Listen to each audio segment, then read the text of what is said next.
Today, I'm going to share with you 9 bad habits beginners should avoid when learning piano, and a lot of these are going to sound familiar. Of course, I'm going to share with you what these bad habits are and how to fix them. Bad habit number 1 is not adjusting as you practice, and I have a lot to say about this. First, adjusting for mistakes. As you play and make mistakes, you want to be taking note of them and working to fix your mistakes. What I recommend you do is make a list of the mistakes that you're making and then start your next practice session from that list, and you'll make 10 times the progress. Next is adjusting your posture. As we sit at the piano, the tendency is to start to turtle in, which is both bad for our backs and bad for our ability to play piano, since piano involves pivoting and sitting up straight. How I recommend you deal with this is to get a mirror or camera pretty close to where you practice so you can see yourself and adjust in real time. But if you can't pull that off, the next best thing is to get a sticky note, write "sit up straight" on it, put it on your music stand, and hopefully you'll remember to look at it and sit up straight. Lastly, when it comes to adjustment, is finger technique. Finger technique is all about using the right fingers at the right time, and many students will basically come up with a fingering for something and never change it, no matter how bad or sloppy it sounds. Luckily, a lot of the fingering in your books is written in for you, and I suggest you follow it if it is written in. However, a lot of times it's not written in. So for the tricky measures, you're going to want to write in the fingering and do it the same way each time, and if it's not quite working out, you want to fix it. A general rule of finger technique is to never run out of fingers, and the easiest way to demonstrate this is the C major scale. Now, if I start the C major scale just on any finger and don't really think about what I'm doing, I have run out of fingers to finish this scale. Since I don't have any fingers to the right of my pinky, I would have to do some sort of weird thing to continue the scale going. What a lot of students will do is this. Now, what was the problem with that? Well, these were nice and slurred together, and then these were disjointed. A much better way is to correct it and add in a finger cross right here, and I'm then able to play fluidly up and down. Luckily for scales and arpeggios and things like that, since they're played the same way each time, there's a standard fingering for those, which you will want to become familiar with. Actually, what I recommend is picking up this book here, The Complete Book of Scales, Chords, Arpeggios, and Cadences by Alfred's Basic Piano Library. It's going to give you all the fingering for scales and arpeggios and those basic exercises. Bad habit number 2 is thinking that you can skip important topics and make faster progress. I know what you're thinking, because I used to think the same thing.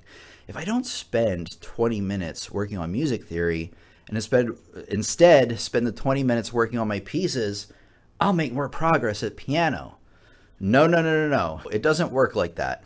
Music theory and learning things like learning how to read music are the building blocks foundation of what makes music what it is. And when you understand these things and look at music, you'll start to look at music in terms of patterns rather than individual notes, and that will allow you to learn music much faster. So become familiar with things like note reading, music theory, and how to count rhythms. I'm actually going to link you to a lesson here all the way at the end of a great lesson on rhythms, but let's continue. I have a lot of lessons on music theory and note reading here on the channel, but if you really want to master those things, you probably want to check out my courses over on my website, pianolessonsontheweb.com, after this video is finished. Bad habit number 3 is relying too much on your muscle memory or your memory in general.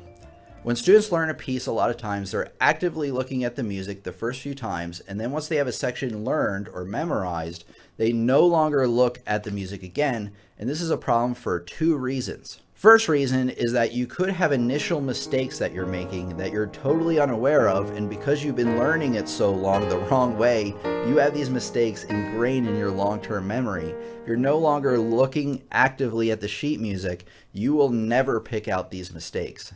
Another thing is that slowly over time, little mistakes can work their way into our brains because our memories are not perfect. Another great way to look at the music every so often. How I recommend you deal with this is, I would say, after you have a piece learned, at least once a week, practice that piece with the music in front of you, even if you haven't memorized. And I actually recommend you play it at around half speed, maybe a little faster, but much slower than you normally do, to give yourself an opportunity to hopefully Identify and fix those mistakes. Bad habit number 4 is starting from the beginning all the time. Now, I know when you're first learning a piece, it's logical to start from the beginning, and you should do so. However, after you've been learning the piece for a few weeks or a few months, you don't want to start from the beginning all the time, because this will happen. The beginning of your piece will be super duper good.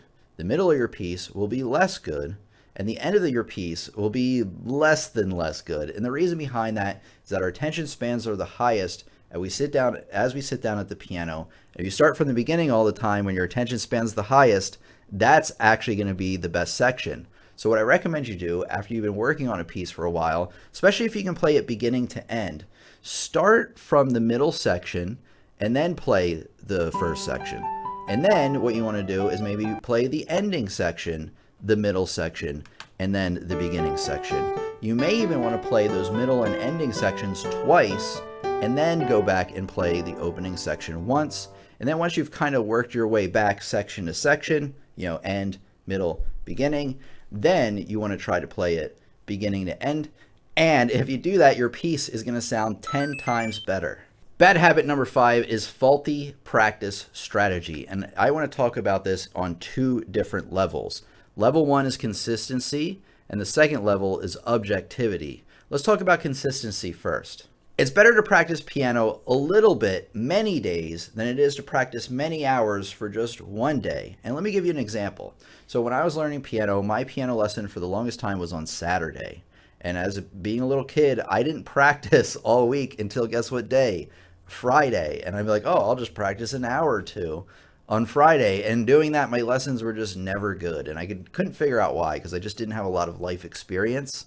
Well, a much better way, instead of practicing 2 hours on the day right before your lesson, instead just spend 20 minutes practicing every day. Not only will that help you make practice a regular habit, which is what you really, really want, it will also help your brain learn more, since our brains are much better at grabbing a hold of little pieces of information rather than big pieces of information all at once. Ideally, you probably want to practice a little bit more than 20 minutes a day. 30 minutes to an hour is ideal, but I was just trying to make an example that 20 minutes a day over 6 days is 2 hours, right?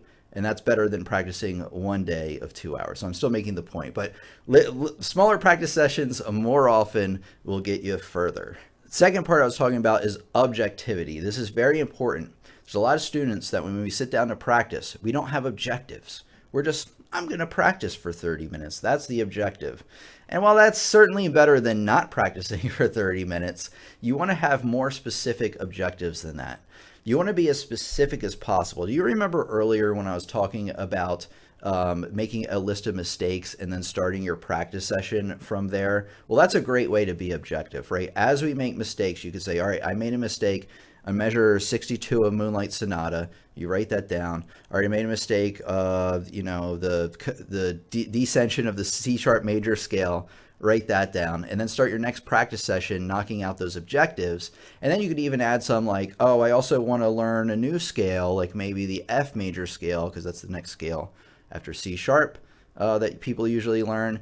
And then you could say, okay, I also want to work on the piece I worked with my teacher. So you want to start with your problem areas, but also work on the things that make sense that you should be working on, and be specific. Like I said, don't just be like, oh, I want to play scales. Which scales?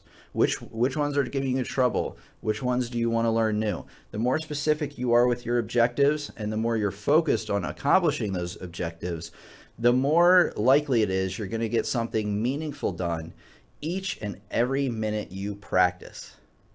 Bad habit number 6 is too much pedal, or maybe you're not using it at all. So if you're not using the pedal at all, learn how the pedal works with those little pedal markings and work on that. I actually have a little bit to explain here in a second. But if you, more than likely, actually, you're using too much pedal. What students like to do to try to fool their teachers is they're like, or themselves really, you're just fooling yourself, is you see a difficult measure coming up, and the tendency is to slam on the pedal and play it real sloppy, and your hope is that the blending of all the sounds together and all that muddiness is going to confuse the teacher and the audience into thinking that you played it correctly. You're only fooling yourself, trust me. Trust me that at least your teacher can tell. And if you clean up those measures, even the audience is going to hear just like how much more on top of it, on top of playing the piece that you are. I know I phrased that weird, but anyways, you want to use the pedal appropriately, which is what I'm going to talk about right now. So the whole point of the sustain pedal, at least, which is right below my foot, is to sustain the notes as we hit them. Now when you play one note, it's not really any different than holding the note. However, where it really comes into play is holding over harmonies, multiple notes played at once. And if you just kind of strum some notes, it gives more of a guitar type of ringing out type of feel. Because if you do it without the pedal, the notes stop when you lift up off the keys. Now this is where a lot of people get into trouble, is they will hold down the pedal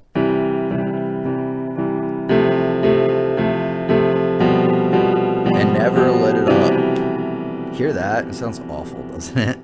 The idea is to hold down the pedal when you're playing the same chord, and then when you're about to change chord, you want to lift up the pedal real quick and hit it back down as you're playing the next chord. So I'll do it this way. Down, up, down, up, down, up, down. And see how it blended in the chords with each other, but not between each other.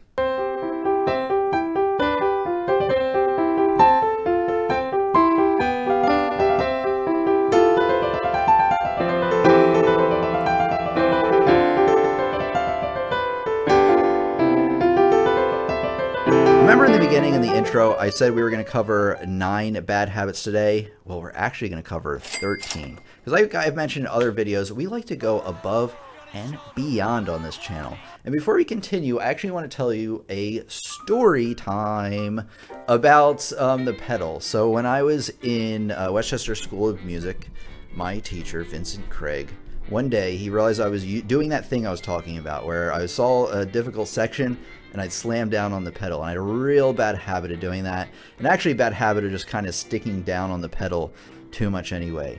And one week he said, "Tim, you are no longer allowed to use the pedal." I was like, what? And he's like, "You can no longer use the pedal in any of the pieces that we're playing for the next week, because I want to make a point." And when I took away the pedal, it really exposed a lot of the trouble areas and things. Like I said, I was only fooling myself. I wasn't fooling Dr. Craig. I was only fooling myself. So the moral of the story is that if you are slamming down on the pedal too much, maybe have a week where you're not allowed to use pedal at all, and you may be surprised at how many mistakes that you're just kind of covering up with the pedal. Bad habit number 7 is not practicing exercises that are going to help develop your technique. A lot of students have a bad attitude when it comes to playing scales, arpeggios, and things I mentioned earlier. Remember I was mentioning earlier like about music theory, note reading. The tendency is a lot of students will skip these, especially in the beginning, because maybe they're boring compared to some songs, or maybe you just think that they're difficult, or you just don't see the point. But there is a point. Much like music theory and ear training and learning to read music, things like learning your scales, arpeggios, Hanon, and Czerny exercises can really help you learn passages and patterns that you're going to find in your music all the time. Also, remember when I was talking about finger technique? Well, learning your scales is a great way to develop basic finger technique. Same thing with arpeggios, since there's finger crosses there, just like a little bit more spread out on the piano. So make sure that you're practicing all those things I mentioned. Scales, right? Arpeggios, you're going to find all those in here. And then there are exercises called Hanon exercises. You can find them at Hanon, I guess, is that a hyphen or is it dash? Hanon-online.com. You can look it up on Google. And then you can find the Czerny exercises at pianoexercises.org, and then just click on Czerny. I recommend you start with the, I think it's 100 progressive studies, where it starts out, the exercises are super duper easy, and then they get a little bit harder each one. Start with those, and then after you learn those, learn the School of Velocity. Bad habit number 8 is not recording yourself and checking your progress. Not only can having a camera nearby be really useful in making sure that you're sitting up straight and reminding you, you can also use it to record and then listen to the recordings later on to really see where you're at and if you're making progress. I recommend you make a recording maybe once a week or once a month, and then over time listen back on the recordings and see how much progress that you've really made. Recording yourself is also great for picking out mistakes, because when we're actively looking at the music, a lot of times our minds are really into the all the things happening. And if you listen to yourself separated from that, you'd be surprised what little things that you can pick out because you're actively listening rather than actively looking. By the way, if you want to record yourself real easy, everybody has a phone, right? Probably with a camera, microphone on it. You can actually get these tripods for your phone on Amazon. I think they're only a few dollars. I'd be surprised if it's more than $20. It's been a long time since I bought this, but it was very cheap. And it's probably the best and easiest way to start recording yourself on the piano. Bad habit number 9 is ignoring proper timing and rhythm. So guess what? Notes, music theory, all that stuff I mentioned is only half of what makes music what it is. The other half is timing and rhythm.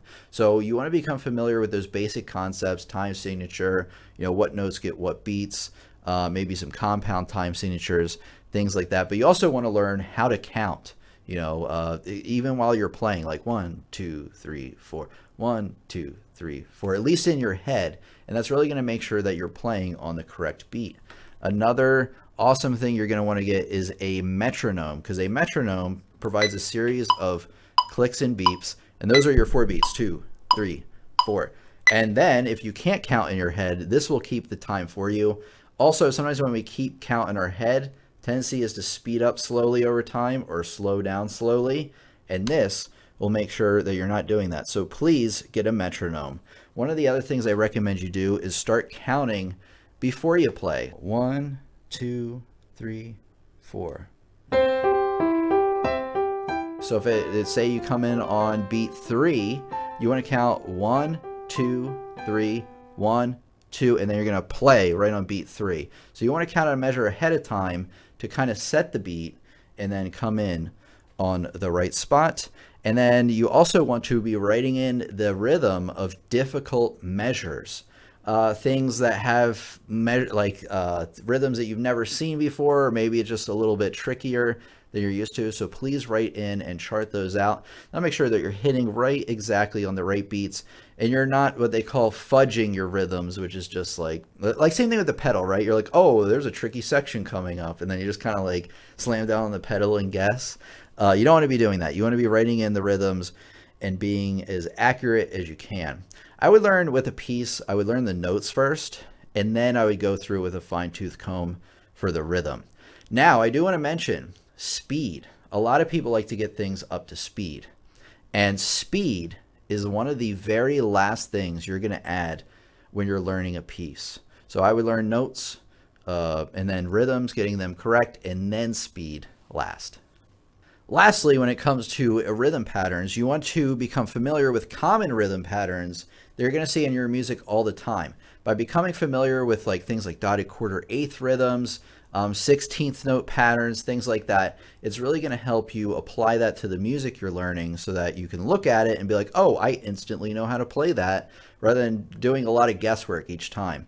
Guess what? I'm going to link you a lesson at the very end here on 9 rhythm patterns you need to become familiar with, or I think it's 9 rhythm patterns beginners mess up all the time. So make sure to watch that lesson at the end, but we do have more to cover first. We just have 4 more bad habits to cover. Bad habit number 10 is not practicing sight reading. Now, you may be thinking, Tim, you already talked about it, right? You talked about note reading, reading notes on the page, being familiar with it. Well, some of the lessons on YouTube make this confusing. I think they do this on purpose, unfortunately. But sight reading and note reading technically aren't exactly the same thing. Sight reading is note reading, but being able to look at a piece or section of music from sight and being able to play it with relatively few mistakes.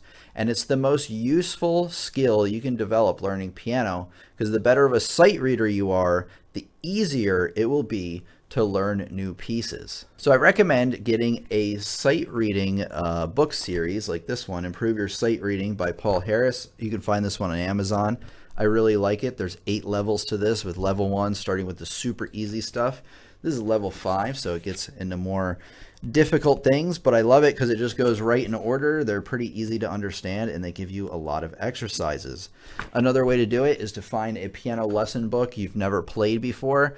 Ideally, sight reading examples should be a little bit below your current playing level, especially if you're new to sight reading. So you may want to look for those, like say you've been learning out of a Piano Adventures book and you've never learned out of an Alfred book. Well, you can get an Alfred book. Even if it's a level below yours, you could use it for sight reading. Church hymnals are also a great sight reading tool if you happen to have one nearby. Bad habit number 11 is practicing too fast. This gets everybody. I know somebody in my comment section is going to say, Ling Ling says to, what is the people always say? Like, if you can play it slow, you can play it fast. I don't know. People always leave that comment whenever I talk about practicing too fast. But anyway, the point is that the tendency is to practice at a far greater speed than we really should, especially if the piece is well recognizable, since like Fur Elise, something like that, you're going to probably want to play that at full speed sooner than you really should. Playing too fast is obviously going to work in a lot of mistakes. It's going to be hard to correct mistakes and identify and fix mistakes, which, by the way, as mentioned earlier, if you're not fixing mistakes while you practice, you're actually wasting your time. I don't think I mentioned it like that, but it is true. So you want to be correcting your mistakes, and slower practice is the way to go. What I recommend you do is write slow practice on any of the pieces that you tend to practice too quickly, which is probably all of them, and make sure that like at least 2 of the playthroughs, I would say your first 2 playthroughs, it depends on where you're at in the piece, but the first 2 playthroughs, I would play like half speed or maybe just a little bit faster than that, like much slower than you normally do, to be able to learn the piece correctly, learn the rhythms correctly, and most importantly, fix mistakes as you go along. And then before we move on to number 12, just remember that I said getting a piece up to speed is one of the first things you do. No, getting a piece up to speed is one of the very last things you want to do, because you want to get the notes right first. You want to get the rhythms right first. You want to add in maybe some dynamics and articulations, and then you get it up to speed using this guy. Bad habit number 12, you're not going to believe this, and you're going to be really confused. But bad habit number 12, are you ready for it? Is learning the notes. Did you hear that? Bad habit number 12, learning the notes. But there's more to it. So the point I'm trying to make is a lot of students, when they learn a piece, their only objective is to learn the notes, right? And then once they learn the notes, what do? They move on to the next piece. So really, I guess this bad habit is learning the notes, but not adding in all the other musical elements before moving on to the next piece. Ideally, you want to learn the notes. And then what did I mention throughout this lesson, right? Learn the notes. And then what, get it up to speed? No. Learn the notes, learn the rhythms. I would even add in like the dynamics and stuff like that, and articulations, which is like slurs and staccatos and stuff. And then speed comes last. But make sure that you're adding all those other things. When you look at a piece of music, let's look at one. In this piece, other than notes, what else is going on? Well, I see a lot of things. I see slur lines. I see dynamics, playing loud, getting louder there, getting soft. I see staccatos. So there's so many other things other than the notes. And by adding them in, it can make the difference between sounding like this and sounding like this.